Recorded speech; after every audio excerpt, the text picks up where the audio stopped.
Assalamualaikum warahmatullahi wabarakatuh. Hari ini 1 Juni merupakan hari kelahiran Pancasila. Saya sengaja di belakang atau di depan puncak Gunung Lawu supaya kita mengingat para founding fathers kita. Meskipun waktu itu Indonesia masih Majapahit, karena di sanalah Brawijaya V.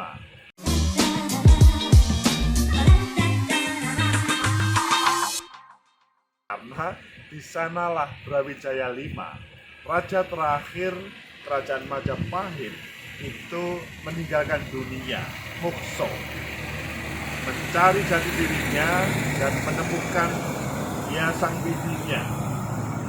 Pada waktu itu memang berawal dari sang anak Raden Patah menghadirkan kerajaan Demak di Gelagahwangi. Kalau sekarang itu di alun-alun Demak itu.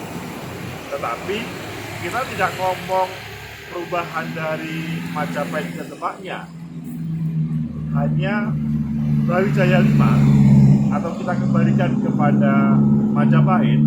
Salah satu referensi hadirnya Pancasila sebetulnya. Tetapi perubahan kerajaan Majapahit ke kerajaan Demak itu kan pada waktu itu terjadi regenerasi kepemimpinan dengan pola kerajaan yang berbeda.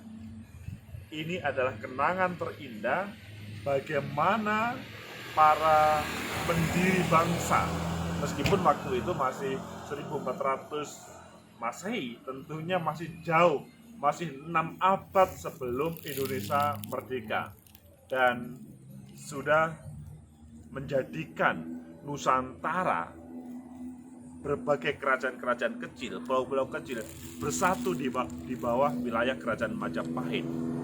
Tentunya kalau kita melihat perubahan dari Majapahit ke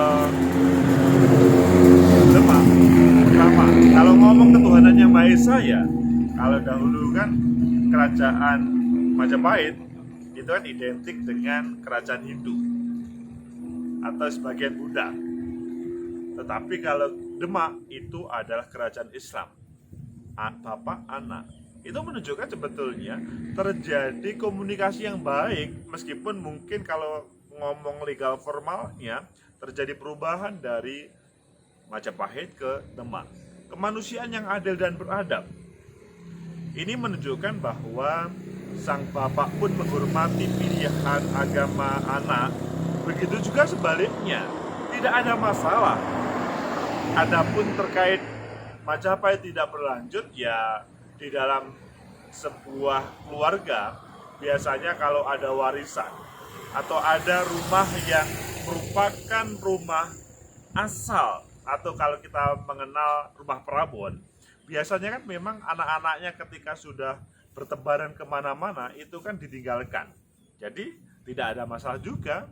Kemudian ketika Persatuan Indonesia, ini menjadikan bahwa kerajaan Majapahit, kerajaan Demak bisa bersatu, karena dalam perjalanannya selanjutnya hadirlah Indonesia. 4. Kerakyatan yang dipimpin oleh hikmat kebijaksanaan dalam permusyawaratan perwakilan ini menunjukkan bahwa kebijaksanaan menjadi kata penghubung antara Majapahit dan Demak.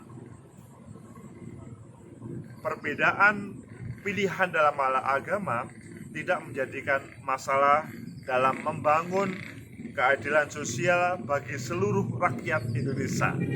Dalam bahasa waktu itu adalah ya pokoknya rakyat Demak, rakyat Majapahit bisa sejahtera. 5. Keadilan sosial bagi seluruh rakyat Indonesia menunjukkan bahwa poin keadilan sosial bagi seluruh rakyat Nusantara, Majapahit dan Demak merupakan poin bagi kedua sang raja yang selalu berlanjut dalam proses kepemimpinan. Sehingga 1 Juni, meskipun kita mengenal sang pendiri adalah Bung Karno, atau sebetulnya masih ada yang memperdebatkan A, B, C, D, tapi yang pasti bahwa ikonnya salah satunya adalah Bung Karno. Intinya bukan Bung Karnonya, tetapi pendiri bangsa kita melahirkan Pancasila untuk dijadikan sebagai dasar negara Republik Indonesia, berbackground 5 dasar tadi di depan Gunung Lawu, di perbatasan Jawa Timur dan Jawa Tengah antara Kerajaan Majapahit dan Demak. Ayo kita bangun Indonesia dengan dasar 5 tadi, tidak melupakan para pendiri bangsa. Like, subscribe, comment, and share.